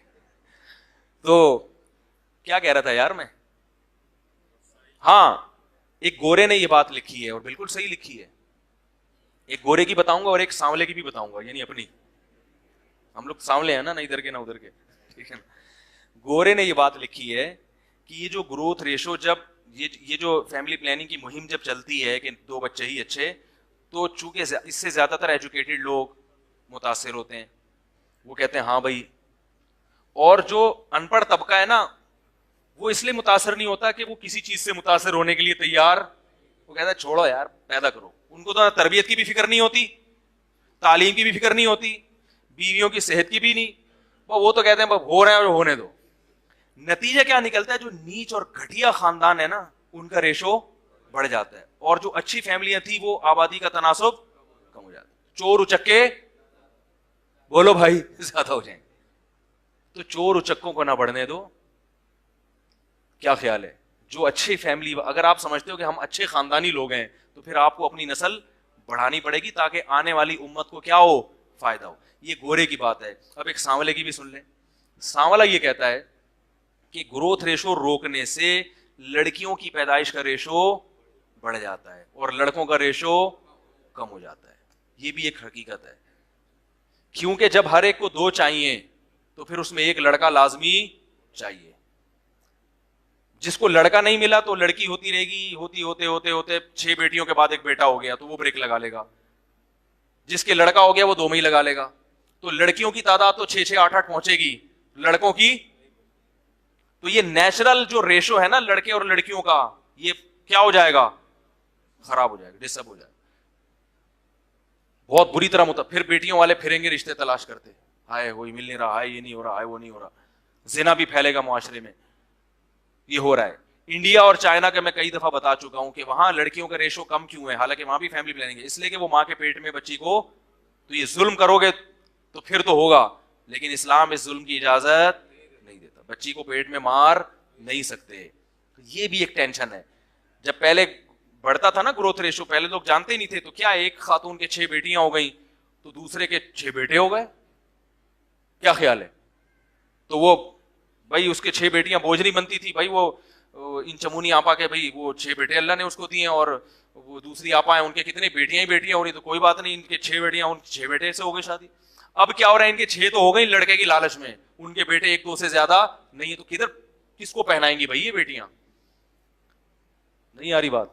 تو یہ باتیں آپ کو میڈیا نہیں بتائے گا میرے بھائی, یہ باتیں آپ کو مولوی کے علاوہ, بولو بھائی, کیونکہ مولوی صاحب کو تقریر کے پیسے نہیں ملتے.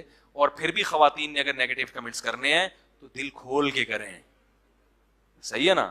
ہمیں یہ سمجھا ہوا ہے, میں نے آپ کو کچھ بھی نہیں سمجھا ہوا, کیونکہ مجھے زندگی میں اتنی گالیاں, لاکھوں کے حساب سے گالیاں پڑی ہیں خواتین کی طرف سے, حالانکہ میں خواتین کے حق میں بات کر رہا ہوں, ایسی بات کر رہا ہوں جو ان کی صحت کے لیے بھی مفید ہے, اور ان کے,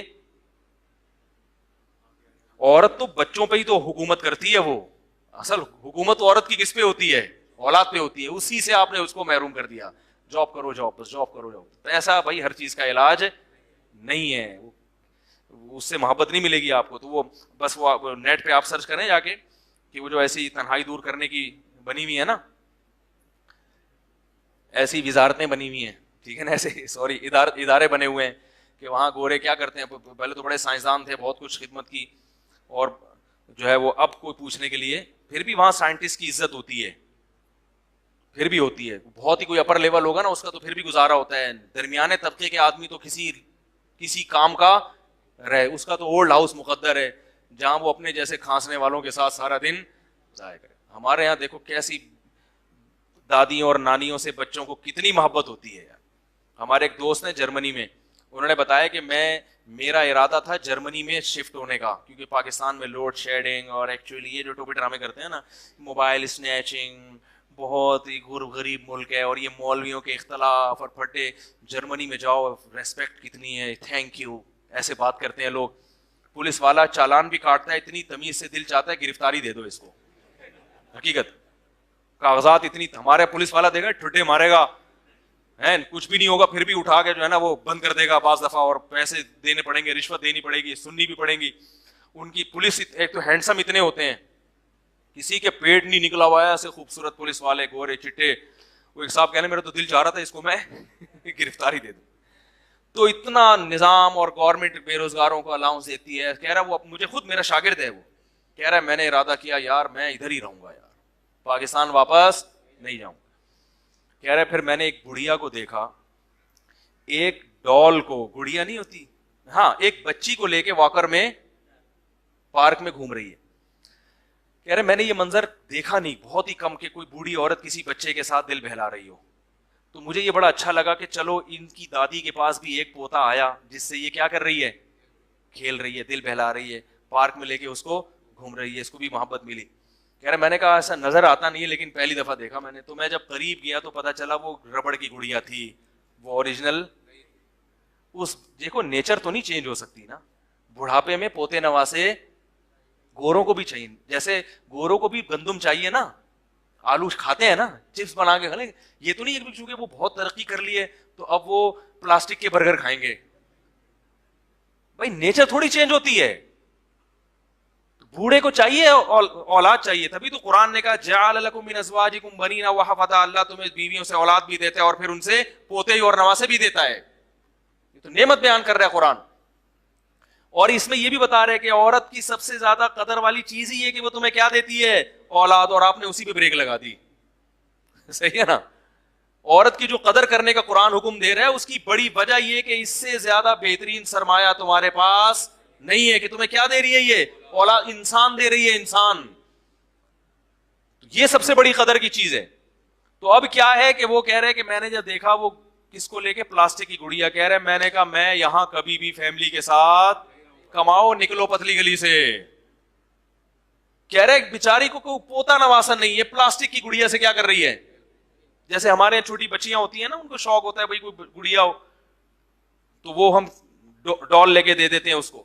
علامہ ابن تیمیہ نے لکھا ہے بعض ائمہ کا مذہب یہ ہے کہ بچی کے لیے گڑیا سے کھیلنا جائز ہے, تصویر اسلام میں حرام ہے نا. تو امام ابو حنیفہ کا مذہب یہ ہے کہ بچی کی گڑیا جو ہے نا اس کی ناک کان آنکھ مسخ کر کے دے سکتے ہیں, ویسے نہیں دے سکتے. لیکن جمہور کا مذہب کیا ہے کہ بچی کو گڑیا سے کھیلنے دینا جائز ہے. وہ کہتے ہیں کہ اسلام نے اس لیے اسے اجازت دی ہے کہ بچی کی فطرت ہے, نیچر ہے. اللہ دیکھو بچے کا گڑیا سے کھیلنے سے کبھی بھی دل, بچہ بنٹے کھیلے گا, لٹو کھیلے گا, مارم پیٹی کھیلے گا, گھنٹیاں بجا بجا کے بھاگے گا, یہ اس کا کھیل ہے. لیکن بچی کیا کرے گی, گڑیا سے کھیلے گی. تو قدرت نے اس کی فطرت میں اولاد کی محبت ڈال دی. اب جب وہ اپنی اصل نیچر پر آئی ہے تو میڈیا نے اس کو پٹیاں پڑھا دی, نہیں نہیں نہیں نہیں نہیں, ٹھیک ہے نا. تو یہ اس کا مطلب یہ سب نیچر کے خلاف ہے, سب فطرت کے خلاف چل رہا ہے. تو اس لیے وہ جمہور کا مذہب یہ کہ بھائی بچی گڑیا سے کھیل سکتی ہے کیونکہ یہ اس کی فطرت ہے, وہ آپ اس کو. تو ہم یہ کہتے ہیں کہ بھائی بہتر ہے کہ اس کی آنکھ ناک تھوڑی سی کیا کر دو. اب میری بچی کیا کہتی ہے, ابو گڑیا چاہیے, ٹیپ لگا کے ٹیپ لگا, وہ بڑی ہو جائے, اس کو پتا ابا گڑیا نہیں لا کے دے گا, ابو بھی ٹیپ لگا کے چاہیے گڑیا, پہلے سے بتا آنکھوں پہ ٹیپ لگا لیں گے اس. تو اب وہ بوڑھی کی عورت کیا کر رہی ہے, گڑیا. اور باپ کو اولاد سے اتنا بچوں سے مزہ نہیں آتا جتنا دادا کو آتا ہے. اس کی وجہ یہ ہے کہ باپ تو بچوں سے دل لگی تو کرے گا مگر خرچہ بھی کون اٹھائے گا, باپ. بیمار بھی دادا صرف بچوں سے دل لگی کرتا ہے. بچے ذرا سا پیشاب کرتے ہیں فوراً والدین کے, یہ تمہارا بچہ ہے پالو اسے. ابھی تھوڑی دیر پہلے میرا بچہ تھا, وہ فری پھوکڑ کے مزے ہیں بھائی, فری پھوکڑ کے مزے ہیں. تو تم بھی میرے بھائی یہ 2 بچوں والا 3 بچوں والا تربیت کے نام پہ جھانسے دے دے کے تمہیں الو بنایا جا رہا ہے, اور پھر نتیجہ یہی نکلے گا کہ بڑھاپے میں کیا کرو گے, گڑیاؤں سے کھیلو گے, ٹھیک ہے نا. یا بندہ کرائے پہ منگواؤ گے, یار میں بور ہو رہا ہوں ذرا مجھے کوئی لطیفہ تو آگے سنا دے. ہوتا ہے گوروں میں, یورپ میں ایک آدمی آتا ہے باقاعدہ رینٹ پہ, پھر چونکہ وہ ایماندار ہیں انگریز, لہذا وہ رینٹ پہ 1 گھنٹہ جب آپ کو دل خوش کرے گا تو ایسے کرے گا جیسے واقعی آپ کیا آپ کا داماد ہے, ٹھیک ہے نا, یہ آپ کا واقعی اوریجنل بیٹا ہے.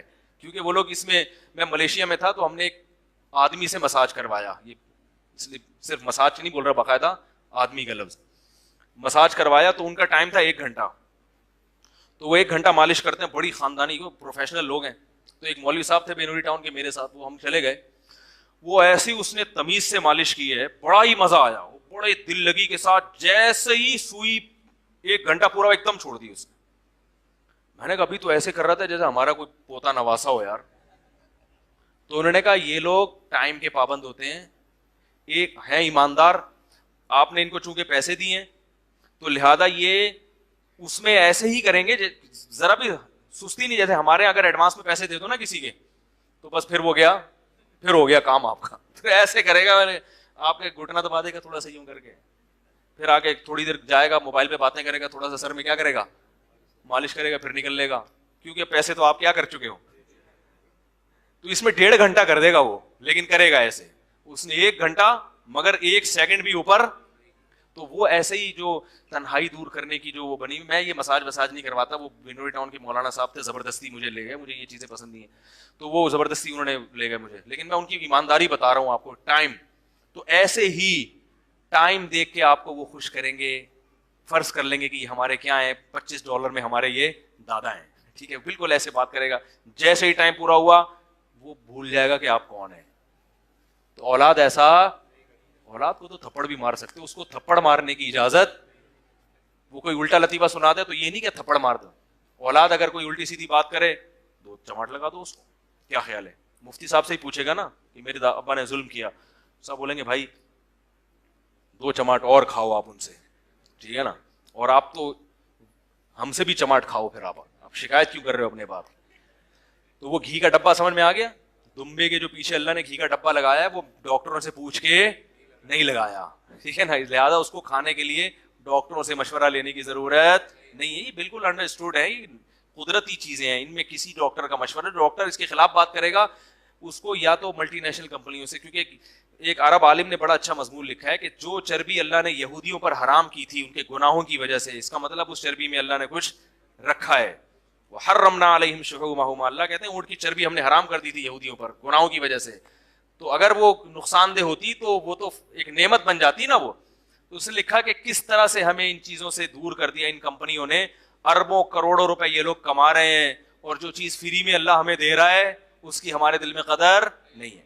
میں ایک غریب لوگوں کے گھر گیا, اتنے غریب کھانے کو روٹی نہیں, لیکن جب میں نے ان کے بچے دیکھے ایسے خوشنما, ان کے اسکن بہترین اور ایک قد ان کے, میں نے کہا یار کم وقت ہو گیا, کھانے کو روٹی ہے نہیں, اور ان بچوں کے قد اور ان کی اسکن دیکھو ایسے جاندار خوبصورت. میں نے کہا یہ کیا مسئلہ ہے یار. پتہ یہ چلا کہ بیچاروں کے پاس کوکنگ آئل کے پیسے نہیں ہوتے تو قربانی کے جانوروں کی چربیاں جمع کر کے پگھلاتے ہیں پورا سال. بولو بھائی, یہ وہ چربیاں بول رہی ہیں, سمجھ میں آ رہی ہے بات. تو میں نے کہا یار یہ اللہ کرے یہ والی ٹینشن کہ تیل خریدنے کے پیسے نہ ہو. میں نے بتایا نا ایک جگہ گاؤں میں گیا تو وہاں ایک پرابلم تھی کہ کوئی قریب میں بیکری نہیں تھی, دکانیں نہیں تھی, تو وہ قدرتی غذائیں کھاتے تھے. تو وہ کہہ رہے تھے یار یہ بڑی پرابلم ہے. میں نے کہا یہ بہت اچھی پرابلم ہے, اس پرابلم کی وجہ سے آپ لوگ 90 سال جیتے ہو. مولانا طاری جمیل صاحب نے ایک واقعہ سنا ہے, ایک ملک کا, کہتے ہیں ہماری جماعت گئی ہوئی تھی, تو وہاں ہمارے ایک ساتھی کو ہارٹ اٹیک ہوا, تو پورے شہر میں کوئی ہارٹ اسپیشلسٹ ہی نہیں مل رہا, ہارٹ کا ڈاکٹر ہی نہیں مل رہا. ہم نے کہا یہ کیا مسئلہ ہے یار, اتنی خطرناک بیماری, کوئی ڈاکٹر نے کہا یہاں یہ بیماری ہے ہی نہیں, کسی کو ہارٹ اٹیک ہوتا ہی نہیں. پتہ یہ چلا کہ پورے شہر میں کوئی بیکری نہیں ہے, وہ لوگ ڈبل روٹی نہیں کھاتے, وہ لوگ کیک رس نہیں کھاتے, وہ بسکٹ نہیں کھاتے, کیونکہ بیکری نہیں ہے تو دل کے مرض ہی ہے ہی نہیں. تو کچھ پرابلم ایسی ہوتی ہیں جو بہت ہی زبردست ہوتی ہیں وہ پرابلم. تو ان کی غربت کی وجہ سے ان کی صحتیں کیا تھیں, اچھی تھیں. اور جو برگر کے جس کے پاس پیسے ہوتے ہیں اس وہ چھوڑیں, زیادہ تبصرہ نہیں, ایک دفعہ میں نے بتایا تھا کچھ لوگ ناراض ہوئے تھے, تو وہ برگر جیسے ہی بنے ہوتے ہیں پھر وہ.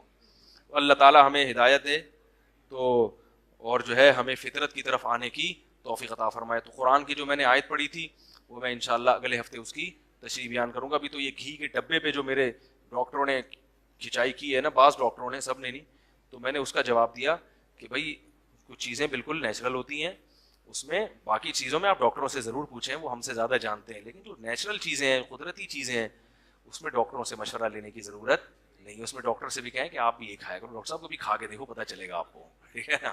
کبھی آپ دمبے کی چربی ہمارے ساتھ کھاؤ, مزہ نہ آئے پیسے واپس, ٹھیک ہے نا. چلیں یار, بہت ہو گیا.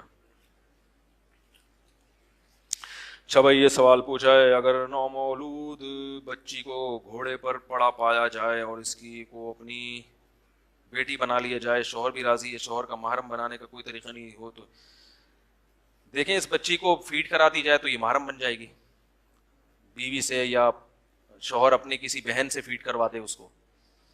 باقی یہ بہت اہم مسئلہ ہے, آج کل لوگ بچوں کی ولدیت چینج کر رہے ہیں, بہت زیادہ ہو رہا ہے یہ, بہت زیادہ.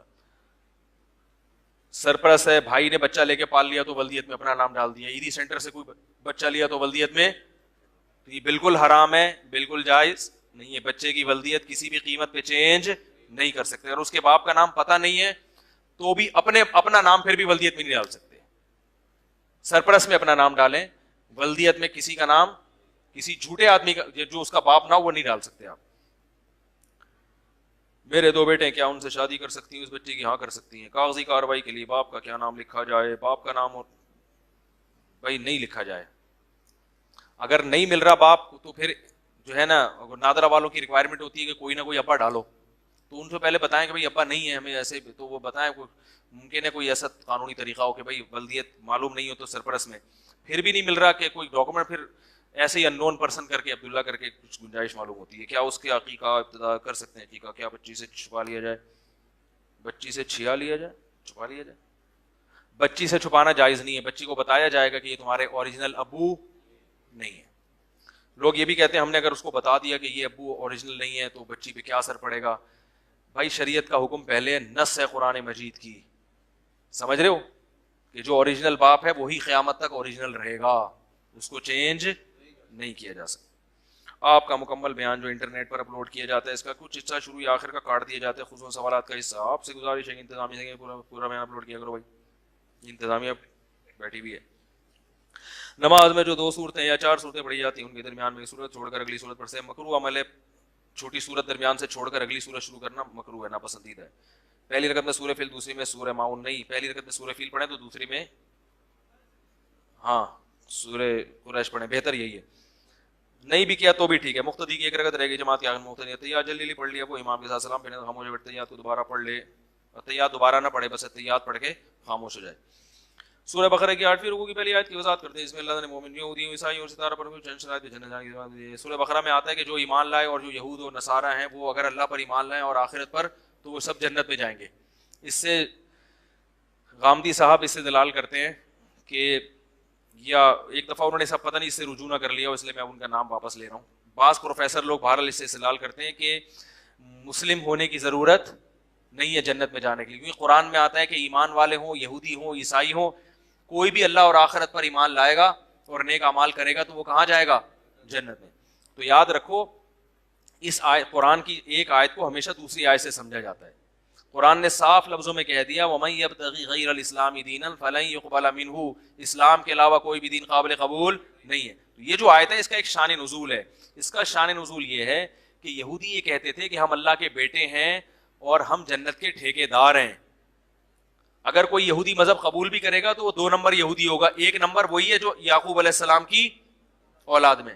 بعض عیسائیوں کا بھی نظریہ تھا. تو اسلام نے یہ بتایا کہ اسلام کسی کے خاندان کا یا کسی قوم کا مذہب نہیں ہے. تو ان الذین آمنوا کا مطلب جو مسلمان ہیں وہ بھی اگر ایمان لائیں گے اور نیک اعمال کریں گے تو جنت میں جائیں گے. کیونکہ بعض لوگ اصطلاحی اعتبار سے مسلم ہوتے ہیں, حقیقی اعتبار سے مسلم نہیں ہوتے. تو اگر یہودی بھی ایمان لائے, عیسائی بھی ایمان لائے, جو بھی ایمان لائے گا, کوئی قوم نہیں ہے. یہ نظریات ہیں, یہ عقائد ہیں, جو ان عقائد کو فالو کرے گا وہ کہاں جائے گا؟ جنت میں. وہ الگ بات ہے کہ جب آپ ان عقائد کو فالو کریں گے تو آپ خود بخود کیا بن جائیں گے. مثال کے طور پر قرآن کہتے ہیں کہ جو اللہ پر ایمان لائے, اور اللہ کی توحید پر اور رسالت پر بھی اور آخرت پر بھی. تو جب کوئی یہودی کہے گا میں اللہ کو ایک مانتا ہوں اور تمام پیغمبروں کو اللہ کا نبی مانتا ہوں, تو اس میں محمد صلی اللہ علیہ وسلم بھی آ گئے, اور آخرت کو مانتا ہوں, تو وہ کلمہ شہادت خود بخود کیا ہو جائے گا؟ پڑھے گا. تو وہ خود بخود کیا بن جائے گا؟ مسلم. پھر وہ یہودی رہے گا نہیں. تو یہ جو آیت ہے نا, اس کا شان نزول یہ ہے کہ اسلام کسی خاص قوم کے ساتھ خاص نہیں ہے کوئی بھی ہندو کوئی بھی ان عقائد کا حامل ہو تو وہ کیا کہلائے, وہ جنت میں جائے گا, اور جب ان عقائد کا حامل ہوگا تو وہ خود بخود کیا ہو جائے گا, تو مسلمان ہو جائے گا نا, جو کلمہ پڑھے گا. اور وہ پھر سوال پیدا ہوتا ہے اچھا اگر وہ ہو گیا مسلمان لیکن وہ اپنے آپ کو کہتا ہے ہندو ہے, وہ اس لیے غلط ہے کہ جب ہندو کا لفظ استعمال کرے گا تو ہندو کا مطلب خاص قسم کے عقائد ہوتے ہیں, تو جب آپ نے ان خاص عقائد کو چھوڑ دیا تو اب آپ وہ نام استعمال نہیں کر سکتے, کیونکہ ہم ظاہر کے مکلف ہیں. سمجھ میں آ رہی ہے بات؟ تو پھر آپ وہ نام آپ استعمال نہیں کر سکتے. سالی کو اگر کسی نے غلط نیت سے ہاتھ لگایا تو اس سے, یہ بہت برا عمل ہے مگر اس سے نکاح نہیں ٹوٹتا. کسی نے نکاح کے بارے میں پوچھا ٹوٹتا ہے کہ نہیں ٹوٹتا. کیا سر اہل کتاب عیسائی سے نکاح جائز ہے؟ کسی بھی شادی کی جائز. اہل کتاب عیسائی اور یہودی سے جائز ہے ان شرائط کے ساتھ جو میں نے جمعے میں بیان کی تھی. تصویر بنانا ہے, ویڈیو بنوانا جائز ہے یا نہیں؟ تصویر بنانا اسلام میں بالکل حرام ہے. یہ جو ویڈیو کی تصویر ہے یہ ڈیجیٹل تصویر, اس کے تصویر ہونے میں بہت اختلاف ہے. جو بہت سے علماء ایسے ہیں جو اس کو تصویر مانتے نہیں ہیں. تو میرا بھی جو اپنا رجحان ہے وہ اسی طرف ہے کہ یہ تصویر, بعض دفعہ ایسے ہوتا ہے کہ ہمارے پاس کوئی چیز ہوتی ہے تو لغت میں اس کو دینے کے لیے کوئی نام ہی نہیں ہوتا ہمارے پاس, تو جو اس سے ملتی جلتی چیز ہوتی ہے وہاں سے ہم نام ادھار لے کے اس پہ, بولو بھائی. تو یہ جو ڈیجیٹل کیمرے سے جو ویڈیو بنتی ہے, یہ جو تصویر بنتی ہے, یہ رسول اللہ صلی اللہ علیہ وسلم کے دور میں تھی نہیں. جب یہ چیز وجود میں آئی تو ہمیں یہ اس جیسی لگی جیسی حرام تصاویر ہوتی ہیں, تو ہم نے وہاں سے نام ادھار لے کے اس پہ چشمہ کر دیا. تو اس کے وہ حکام نہیں ہوں گے جو اس کے حکام ہیں, کیونکہ بہت بڑے بڑے علماء یہ کہتے ہیں کہ تصویر کے لیے سب سے بنیادی شرط ہے اس کو قرار ہوتا ہے. اور ویسے بھی جو اسلام نے تصویر کو حرام قرار دیا نا, اس میں دو چیزیں بنیادی ہیں احادیث میں. ایک مزاحات لخلق اللہ, اللہ کی تخلیق کی نقل. کبھی حدیث میں آتا ہے جو تصویر بنائے گا اللہ کہیں گے میری نقل ماری ہے تو اب اس میں جان بھی ڈالو. ڈیجیٹل کیمرے کی جو تصویر ہے اس میں اللہ کی نقل نہیں ہے, کیونکہ اس میں انسان خود سے کچھ بھی نہیں کرتا. یہ وہی انسان جو ہے نا جو اللہ نے بنائے ہیں, انہی کو کیمرے کی اسکرین پہ, بولو بھائی, انہی کو کیمرے کی اسکرین پہ دکھائے. تبھی ہم عرف میں بھی یہ کہتے ہیں کہ آج ہم نے مولانا طارق جمیل صاحب کو ٹی وی میں دیکھا. کوئی یہ نہیں کہتا کہ ہم نے ان کی تصویر دیکھی ہے, یہ نہیں کہتا وہ. تو اس میں اللہ کی نقل نہیں ہے, اس میں مزاحت. دوسرا تصویر تھی بت پرستی اور شرک کا ذریعہ. تو بت پرستی اور شرک کا جو ذریعہ ہے وہ تصویریں جو قابل تعظیم ہوتی ہے, جو گھروں میں لٹکائی جاتی ہے. ڈیجیٹل کیمرے کی جو تصویر ہے اس میں کہیں بھی تعظیم کا عنصر, ایسی تعظیم جو آپ کو عبادت کی طرف لے کے جائے. آج بھی دنیا میں جہاں بھی تصویر کی عبادت ہوتی ہے وہ دیواروں پہ لٹکی ہوئی اور چشمہ ہوئی بھی تصویروں کی عبادت ہوتی ہے. سمجھ میں نہیں آ رہی میرا خیال ہے بات؟ کبھی بھی ایسا نہیں ہوتا کہ کیمرے کی تصویر کی کوئی عبادت کر رہا ہو, کیونکہ وہ جیسے ہی آپ موبائل آف کریں گے وہ کیا ہو جائے گی, کیونکہ وہ لہریں ہوتی ہیں جو 2 منٹ میں غائب ہو جاتی ہیں. اور وہ کبھی بھی